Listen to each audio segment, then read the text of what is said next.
Alors, mesdames et messieurs, chers étudiants, chers stagiaires, heureux de vous revoir. Alors, Lyon, on va mettre en application ce qu'on a traité la séance précédente, à l'analyse du cycle à court terme de l'entreprise. Bien sûr, un exercice d'application, ce sera un atout supplémentaire pour bien comprendre ce qu'on a fait sur la rotation client, fournisseur, stock et leur durée, ainsi que la période moyenne de maturation économique et la période moyenne de maturation financière. Donc, on a fait l'exercice. Qu'est-ce qu'on a fait l'exercice? Dans l'objectif, on va analyser deux entreprises, les Boeing ou Airbus, de point de vue vente, de point de vue créance client, de point de vue dette fournisseur, donc au point de vue écoulement de stock. Pour savoir comment appliquer les choses à la des entreprises, ou pour analyser la gestion, analyser le cycle à court terme. Donc, qu'est-ce qu'on a là? On a les 2 années de Airbus pour l'année 2022 et 2023, et Boeing pour l'année 2022-2023. On a les coûts de vente, on a le stock moyen, les montants d'Yalhom, on a les ventes, on a les créances clients moyennes, on a les achats, on a les dettes fournisseurs moyennes. Bien sûr, en millions d'euros. Comme travail à faire, il faut calculer et interpréter les rotations de stock clients et fournisseurs et la durée client, stock et fournisseur. Et à la fin, il faut calculer la période moyenne de maturation économique et la période moyenne de maturation financière pour les 2 années 2022 et 2023 pour les 2 sociétés. C'est qu'on va mettre en application ce qu'on a vu tout à l'heure. Alors, pour bien cerner les choses, donc, Adna, le tableau.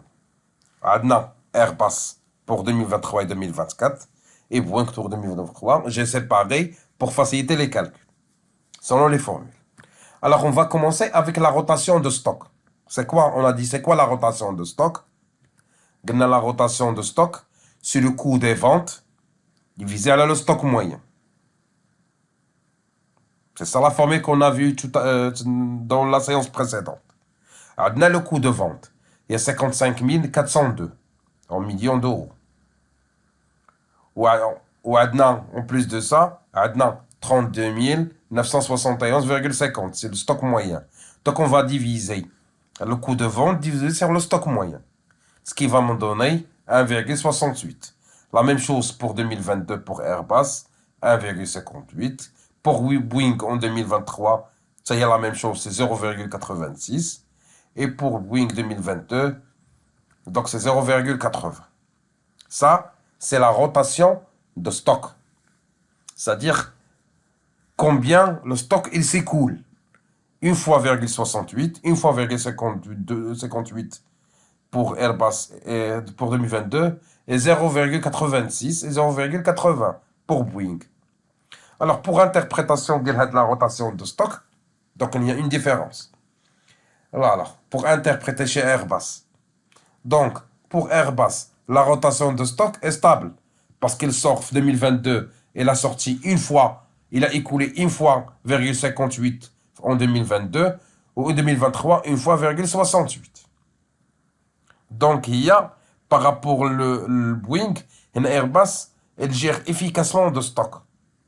Il y en a à peu près, c'est 1,7 fois par an. Donc, on a une bonne gestion de stock. Alors qu'au Boeing, il n'accumule même pas une fois. Il gère mal la rotation de stock. Donc, il gère une fois le stock. Donc, il prend de temps pour sortir le stock les entrepôts. Vu, donc, c'est même pas une fois par an. Il peut être 0,86 fois. Il prend plus d'une année pour s'écouler le stock. Donc, on a une gestion de stock qui est moins efficace. Par contre, une fois. Donc, Airbus, il gère mieux son stock parce qu'il sort plus qu'une fois et demie. Ça me marre, ça sera le stock par année. Alors que Boeing, il n'atteint même pas une seule fois. Ça, c'est pour la rotation client. Rotation de stock. Maintenant, on va passer aux rotations clients. On a dit c'est quoi la rotation client? C'est le chiffre d'affaires ou les ventes annuelles divisé par la moyenne des créances. Donc, on a déjà les ventes, au moins le chiffre d'affaires annuel, et on a déjà les clients, moyenne, les créances clients. Donc, rachetons 65 446 divisé par la 4399,09, ce qui est égal à 14,87. La deuxième, c'est 13,04 pour Airbus en 2022 et 2023. Et on a pour Boeing 2022 et 2023. Boeing en 2022, 6,69 fois de récupération de les créances, alors que pour 2023, c'est 7,68. Alors, comme interprétation, Airbus, elle récupère 14 fois les créances en 2023. Et Airbus, elle récupère 13 fois les créances en 2022. Alors que Boeing, en 2022 et 2023, que 7 ou 6 fois. Donc, c'est un problème pour Boeing. Et plus favorable pour Airbus. Car, donc, la rotation des créances des clients est élevée. Vu donc, on récupère les créances rapidement. Alors, donc, c'est dans 14 jours, on récupère les créances. Tenez, en 14 fois, pardon, c'est pas 14 jours, c'est 14 fois par an, on récupère nos créances. Alors que pour Boeing, il n'est que 7 fois, il récupère ses créances par année. Veut dire quoi? Un an, elle prend du temps pour récupérer ses créances. Yani, yallah, 7 مرات récupère les créances au niveau de l'année. Alors que pour Airbus, c'est 14 fois. Yani, une entrée rapide de l'argent qui est l'Airbus. Alors que pour Boeing, yani, cette fois, une entrée tardive. Yani, yallah, 7 مرات تردوا لها. Alors qu'on a une moyenne de 14-13 fois plus rapide que Boeing. Donc, maintenant, on va voir la rotation fournisseur. C'est-à-dire quoi la rotation fournisseur? C'est l'achat annuel, c'est la moyenne des dettes. C'est-à-dire combien de fois on paye les fournisseurs. Alors, pour moi, pour les achats, on a 56 941 divisé à la 12 538,18 de les dettes. Ce qui va me donner 4,54. Alors, et pour Airbus 2022, 4,97. Alors que pour Boeing, 6,84. Et pour 2022 Boeing, 7,44. Donc, là, généralement, Airbus, elle paye 5 fois le fournisseur. Donc, elle paye 5 fois les fournisseurs. Alors que pour Boeing, en moyenne, elle paye 7 fois le fournisseur. Les fournisseurs. Donc, Airbus, elle sort moins de l'argent. Alors que pour Boeing, elle sort plus, puisqu'il paye plus de fois les fournisseurs. Alors que Airbus, elle paye moins de fois. Donc, ça indique une bonne gestion de quoi? De trésorerie. Donc, elle sort moins qu'il entre. Vu qu'on a les rotations des clients 14 fois, ils nous payent, et elle paye moins les fournisseurs. Donc, dans ce cas, dans la relation avec le fournisseur, la rotation moyenne de 4 fois à 4,97 fois. C'est-à-dire moins que Boeing. Alors que Boeing, en moyenne, c'est 7 fois.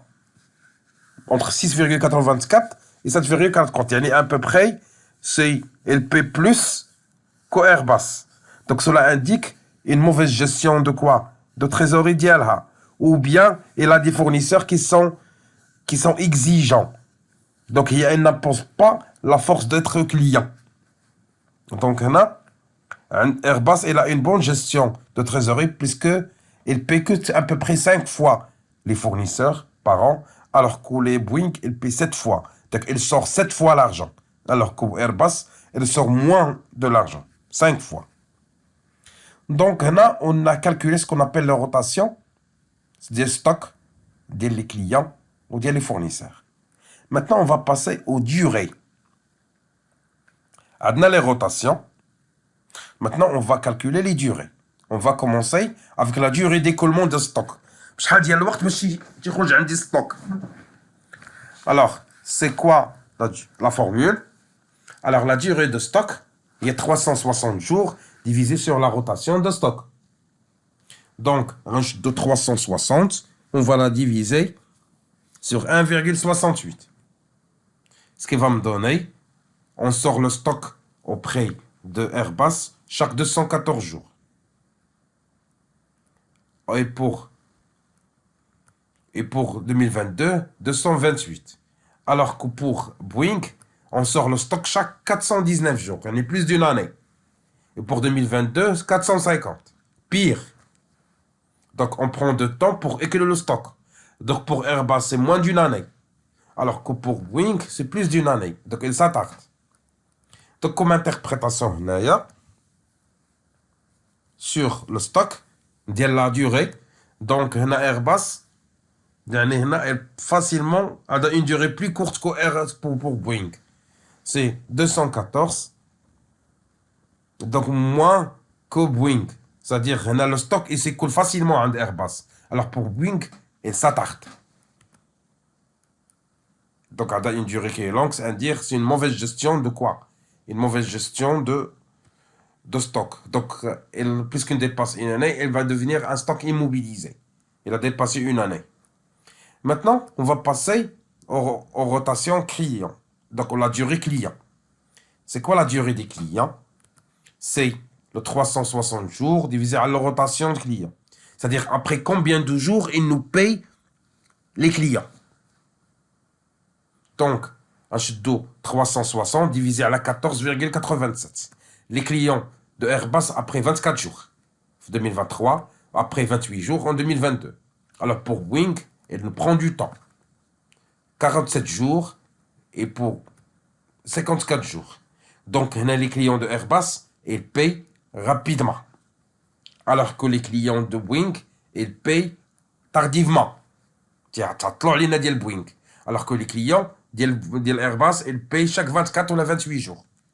Donc, comme interprétation des choses, donc, les clients, la durée courte veut dire que les clients, on a une gestion efficace des créances clients auprès d'Airbus.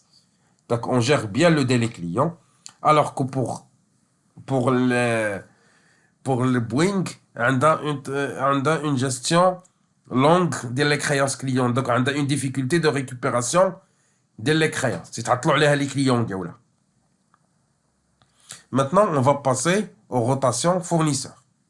Donc, pour calculer la durée du fournisseur, c'est 360 jours divisé par la rotation des fournisseurs. C'est-à-dire, après combien de temps on paye les fournisseurs. Nous, en tant qu'entreprise, on paye les fournisseurs. C'est-à-dire quoi? De 360 jours divisé à la 4,54. Ce qui va vous donner, donc Airbus, elle paye ses fournisseurs chaque 79 jours et chaque 72 jours. Alors que récupère les clients 124 jours. Il récupère 3 fois moins de temps avec les clients. Il s'attarde. Il va payer les fournisseurs. Donc, elle attarde les fournisseurs et accélère la récupération des créances au niveau des clients. C'est pour cela que récupérer les créances. 79 jours, il veut payer les fournisseurs. C'est pour cela. Alors que pour Boeing, à peu près pareil entre la durée client et la durée fournisseur. Donc, on a fait le cas. Airbus, elle récupère plus d'argent. Alors que Boeing, elle récupère pas facilement de l'argent. Mais Airbus, elle paye tardivement les fournisseurs. Alors que Boeing, elle paye rapidement le fournisseur. Donc, on a un problème de trésorerie. Donc, comme interprétation des choses, chez le fournisseur, donc la durée de 79 jours, on essaye de quoi? On gère bien la relation dynamique avec les fournisseurs. On cherche à des facilités de paiement, ou à s'attarder le paiement pour garder plus d'argent dans l'entreprise. Alors que pour Boeing, puisqu'on a la rotation plus rapide, donc on a l'argent, on sort rapidement après 53 jours à peu près. Donc, à l'âge, il se peut que les clients fournisseurs sont exigeants, ou là, ils payent rapidement ce qui cause pour elle une sortie d'argent. Maintenant, on va passer à la période moyenne de maturation économique. On a la durée stock, on a la durée client, on a la durée fournisseur. Donc, la période de moyenne de maturation économique, il y a la durée stock plus durée client. Il y a 214 plus 24, ce qui est égal à 238. Pour 2022, 256. Pour 466. Et pour Bing, c'est 504. Donc, non. Les durées sur lesquelles on écoule le stock et on récupère les créances des clients, elles sont optimales pour Airbus. Moins de 300, à peu près, moins de 250 jours. Alors que pour récupérer Huma, pour équilibrer son stock, récupérer les créances, il prend plus d'une année. Donc, là, ça indique que la liquidité, elle prend moins de temps pour entrer chez Airbus, elle prend plus de temps pour entrer chez Boeing. Donc, on a comme interprétation de la période moyenne de maturation économique, veut dire quoi pour Airbus? Donc, le PME, on baisse, mais 256 à 238, ça montre une efficacité pour la gestion d'exploitation brute. C'est-à-dire, là, puisqu'on récupère après, année par année, on réduit le délai de rentrée de liquidité. Donc là, l'exploitation brute d'Yenna, elle devient bien. Alors que pour Boeing, même s'il se réduit, mais elle reste plus d'une année. Donc elle prend plus de temps.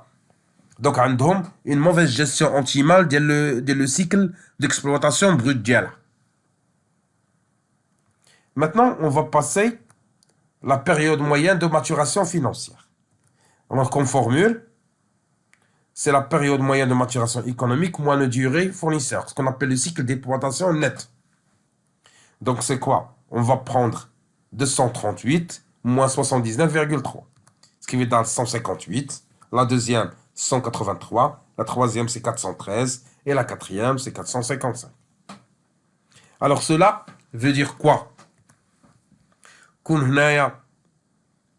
On cherche toujours à récupérer facilement notre argent, à réduire la durée, tout en attarde le délai fournisseur. Donc, on réduit, plus que la période, elle descend en 2022, 183 moins 158, on cherche quoi? À faire écouler facilement le stock. Et on essaie toujours de récupérer facilement les créances les clients, tout en attarde la liquidation des fournisseurs pour garder de la trésorerie, pour ne pas avoir un besoin, un besoin de fonds de roulement. Donc, année par année, on cherche à réduire la durée de le besoin d'y. Pourquoi? Pour ne pas chercher à avoir des crédits ou qu'on a dit une liquidité à l'entreprise. Donc, pour la période de récupération de l'argent d'y, il s'est réduit. Au lieu de mieux pour Airbus, entre 183, il a devenu 158 en 2023. Donc, il se réduit. Donc, ça reflète une bonne gestion du cycle d'exploitation d'IA net. Alors que Boeing, même si en le réduisant, il dépasse une année, 360 jours. Alors là, on a toujours un problème. Donc on a une mauvaise gestion le cycle de trésorerie d'IA. Vu qu'on a toujours de l'argent, les créances ou le stock, il reste plus d'une année. Donc automatiquement, il devient quelque chose d'immobilisé, qui ne bouge pas rapidement. Donc ce qui va avoir un manque d'entrée, la durée d'entrée de liquidité, elle prend du temps. Ce qui est mauvais pour Boeing. Alors, pour comparer entre les deux entreprises, Donc Airbus 238, alors que Boeing 456, c'est-à-dire veut dire quoi que Boeing a un cycle brut beaucoup plus lent. Ça temps pour récupérer son argent. Pour le période moyenne de maturation financière, donc Airbus elle gère mieux dès que les flux financiers d'y aller à court terme, donc il n'aura pas besoin de s'endetter ou la haja, donc il n'a pas à avoir de besoin de fonds de roulement. Pour les durées de stock, Airbus gère mieux ses stocks. Donc les stocks ils s'écoulent rapidement. Pour Airbus récupère facilement ses créances. Alors pour les fournisseurs, Boeing il paie rapidement ses fournisseurs. Ça c'est un constat sur le cycle à court terme pour les deux entreprises. J'espère bien, vous avez bien avoir des informations claires sur le cycle à court terme. On va poursuivre le cycle à court terme, mais on va essayer de voir les concepts et les exercices lorsqu'on va traiter ce qu'on appelle c'est quoi un besoin de fonds de roulement. Passez une excellente soirée et à la prochaine. Salam alaikum.